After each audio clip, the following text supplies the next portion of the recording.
60 రోజుల్లో మీతో ఇంగ్లీష్ అద్భుతంగా మాట్లాడిస్తాం. వెంటనే కాల్ చేసి జాయిన్ అవ్వండి.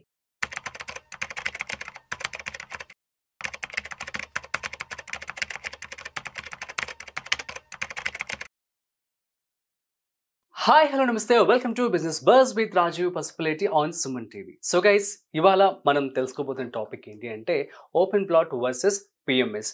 సో ఓపెన్ ప్లాట్ అయితే ఎప్పుడు కూడాను అప్రిసియేషన్లో ఉంటుంది.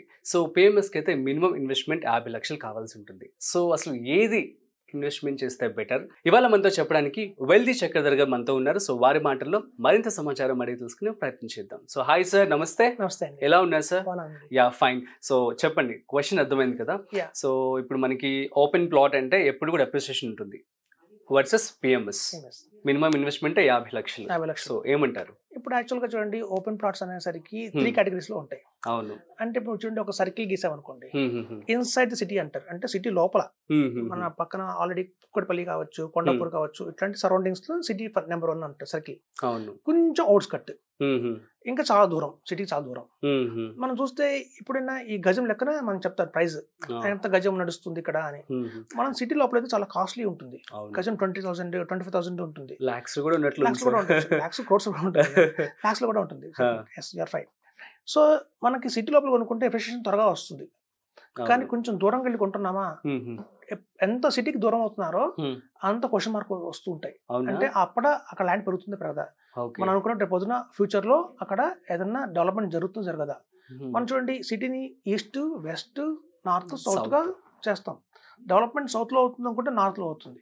మనం కొంటాం ఈస్ట్ లో డెవలప్మెంట్ అవుతుందని, కానీ వెస్ట్ లో డెవలప్మెంట్ జరుగుతుంది. అది పప్పులో కాలేస్తాం అనుకుంటాం. సో ఇట్లాంటి అంబిగ్యూటీ ఉంటుంది అనమాట. ఎందుకంటే చూడండి, రియల్ ఎస్టేట్ ఎప్పుడు కూడా పొలిటికల్ కి లింక్ అయి ఉంటుంది. ఏ పొలిటీషియన్ వస్తారో ఆ పొలిటీషియన్ వాళ్ళకి సంబంధించిన ప్లేస్ లో పెంచుకుంటూ వెళ్తారు. అది కూడా అన్సర్టిటీ ఉంది. సో ఎందుకంటే మన దగ్గర చాలా మంది ఇన్వెస్టర్స్ వస్తుంటారు, సార్ మేము కొన్ని 10 ఏళ్ళు అయింది, ఏం పెరగలేదు, అప్పుడు ఎంత ఉంది ఇప్పుడు అదే ఉంది, అక్కడ రోడ్లు వస్తాయన్నారు, టవర్స్ వస్తాయన్నారు, ఏం రాలేదు. ఎందుకంటే విజనరీ వస్తుందేమో అని మనం కొనుక్కుంటాం, అది రాకపోవచ్చు. సో అట్లాంటి ప్రాబ్లమ్స్ అన్ని కూడా మనకి రియల్ ఎస్టేట్ లో ఉంటాయి, ల్యాండ్ లో ఉంటాయి. వేరే పిఎంఎస్ చూస్తే, పోర్ట్ఫోలియో మేనేజ్మెంట్ సర్వీసెస్ చూస్తే, అది security exchange board of India కంట్రోల్లో ఉంటుంది. ఆల్రెడీ మంచి ఫండ్ హౌసెస్ ఏవైతే ఉంటాయో, లైక్ మోతిలాల్ ఓస్వాల్ కావచ్చు, ఐసిఐసిఐ కావచ్చు, హెచ్డిఎఫ్సి వాళ్ళు కావచ్చు, ఎస్బీఐ కావచ్చు, అలా మంచి ప్రామినెంట్ కంపెనీస్ ఏవైతే ఉంటాయో వాళ్ళే రన్ చేస్తారు. So instead of mutual funds కంటే కూడా పిఎంఎస్ కొంచెం బెటర్ ఆప్షన్ ఉంటుంది. ఎందుకంటే ఇందులో పోర్ట్ఫోలియో కన్సాలిడేటెడ్ గా వస్తుంది అనమాట. ఓన్లీ 20 స్టాక్స్ ఉంటాయి. చూడండి, మనకి రిచ్ అవ్వాలంటే చూడండి, ఒక వారన్ బఫెట్ కావచ్చు, రాకేష్ జుంజున్వాలా కావచ్చు, వీళ్ళందరూ ఎన్ నెంబర్ ఆఫ్ షేర్స్ కొని రిచ్ అవ్వలేదు. 100 షేర్లు కొనాలి కాన్సెప్ట్ కాదు. కొన్ని ఏవైనా క్వాలిటీ కొనాలి, స్ట్రాంగ్ కంపెనీస్ కొనాలి. అవి హార్డ్లీ 10 అయినా ఉండొచ్చు, 10 కంపెనీస్ చాలు హార్డ్లీ. సో మనకి ఈ మ్యూచువల్ ఫండ్స్ లో ఏమవుతుందంటే, మనకు తెలియకుండానే ఫండ్ హౌస్ లో, ఫండ్ మేనేజర్ లో వాళ్ళు 75 కంపెనీస్ 80 కంపెనీస్ లో ఇన్వెస్ట్ చేస్తారు. ఎందుకంటే వాల్యూమ్ ఎక్కువ ఉంటుంది అక్కడ. అంటే ఒక్కొక్క ఫండ్ హౌస్ లో తీసుకుంటే, మీరు ఒక ఫండ్ తీసుకుంటే అందులో 10,000 crores ఉంటుంది. 10,000 crores మీరు డిప్లాయ్ చేయాలి అంటే మీకు దగ్గర 30, 40, 50 టైమ్స్ బియాండ్ 100 స్టాక్స్ కొంటారు వాళ్ళు. దాంతో రిటర్న్ తగ్గిపోతుంది. మెయిన్ గా ఏంటంటే క్వాలిటీ స్టాక్స్ 20 ఉంటే చాలు, బెటర్ గా ఉంటుంది రిటర్న్. అందుకే పిఎంఎస్. చూడండి, స్టాక్ మార్కెట్ లో లిస్ట్ అయినవి 5,000 స్టాక్స్ ఉంటే, ఆ 5,000 స్టాక్స్ లో నుంచి మ్యూచువల్ ఫండ్స్ వాళ్ళు 150 స్టాక్స్ ఫిల్టర్ చేస్తారు. ఆ 150 స్టాక్స్ లో ఇన్వెస్ట్ చేస్తారు. అందులో బెస్ట్ 20. ఆ 150 లో నుంచి కూడా మళ్ళీ ఫర్దర్ గా డబుల్ ఫిల్టరేషన్ చేసి వచ్చేది పిఎంఎస్. సో పిఎంఎస్ అనేది మనకి సెబీ రిజిస్టర్డ్ కాబట్టి సేఫ్టీ ఉంది, క్వాలిటీ స్టాక్స్ వస్తాయి కాబట్టి రిటర్న్ కూడా గ్యారంటీ ఉంది. సో ఇట్లాంటి పిఎంఎస్ లో కనుక మనం ఇన్వెస్ట్మెంట్ చేస్తే 50 లక్షలు మనం ఒక 10 years కనుక హోల్డ్ చేస్తే దగ్గర 2.5 crores అవుతుంది. యాజ్ సింపుల్ గా అవుతుంది. సో మనకి పిఎంఎస్ లో కూడా వచ్చేసి క్వాలిటీ పిఎంఎస్ అని, గ్రోత్ పిఎంఎస్ అని, అలాగే బ్లూ చిప్ సంబంధించిన పిఎంఎస్ అని, కోర్ అండ్ సాటిలైట్ పిఎంఎస్ అని రకరకాల పిఎంఎస్ ఉన్నాయి.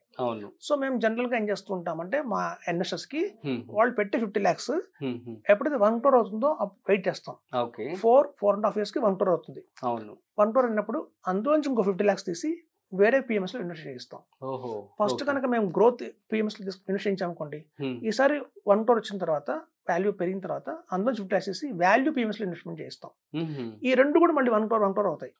మళ్ళీ అందులో 50 lakhs తీసుకొని కోర్ అండ్ సాటిలైట్ పిఎంఎస్, అట్లా 3 to 4 పిఎంఎస్ లో మేము డైవర్సిఫై చేస్తాం. ఎందుకంటే మార్కెట్ లో ఎప్పుడు దేనికి మంచి భూమి వస్తుందో చెప్పలేము. అవును. సో మనం అలా 3 to 4 PMS లో కనుక ఇన్వెస్ట్మెంట్ చేసుకొని ఒక 10 years కనుక వెయిట్ చేస్తే 2.5 CR to 3 CR దాకా మనం తెచ్చుకోవచ్చు. ఓకే. ఇలా ల్యాండ్ లో పెడితే ప్రాబ్లం ఏంటంటే Open మనకి plot. మనం అనుకున్నట్టుగా అక్కడ రాకపోతే మనకి క్వశ్చన్ మార్క్. ఎక్కడ వేసిన గోగులు అక్కడే ఉన్నట్టుగా ఆ ల్యాండ్ ప్రైస్ పెద్దగా ఏం పెరగదండి. ఇన్ఫ్లేషన్ ప్రకారం ఏదైనా పెరిగితే హార్డ్లీ పెరగచ్చేమో తప్ప అబ్నార్మల్ గా పెరగదు.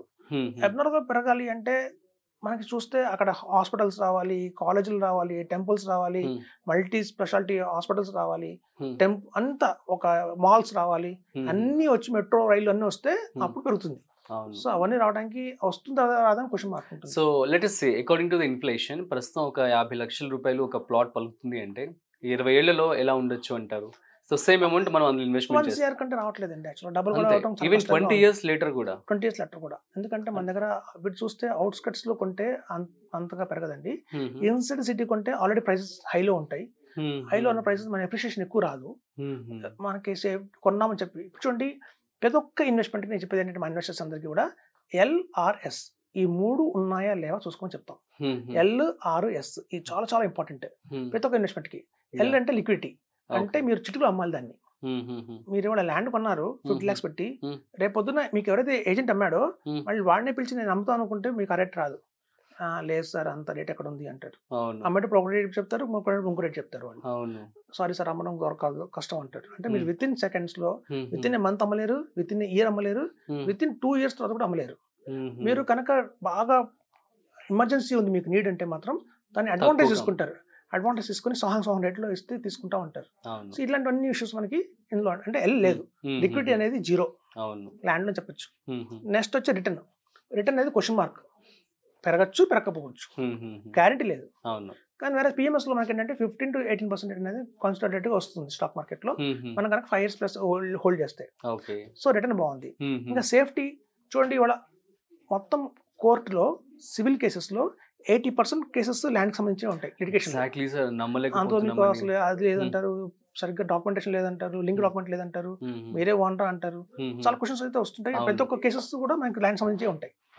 సేఫ్టీ తక్కువ.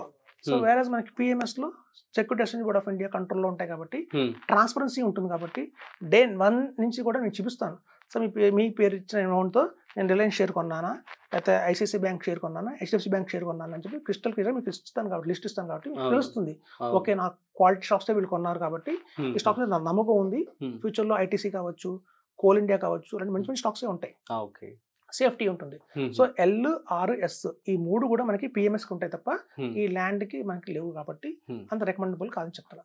Okay, super sir, thank you so much. So guys అర్థమైంది కదా. So open plot versus PMS. So PMS is the best option చెప్పడం జరుగుతుంది. సో కాబట్టి మీరు కూడా మీ యొక్క రీసెర్చ్ చేసి ఇన్వెస్ట్మెంట్ ప్లాన్ చేసుకోండి. That's it. మరొక స్పెషల్ ఇంట్రెస్టింగ్ వీడియోతో మళ్ళీ కలుద్దాం. అంతవరకు చూస్తూనే ఉండండి business buzz with Rajiv Pasupuleti on Suman TV. Thanks for watching. Video నచ్చితే లైక్, షేర్ అండ్ సబ్స్క్రైబ్.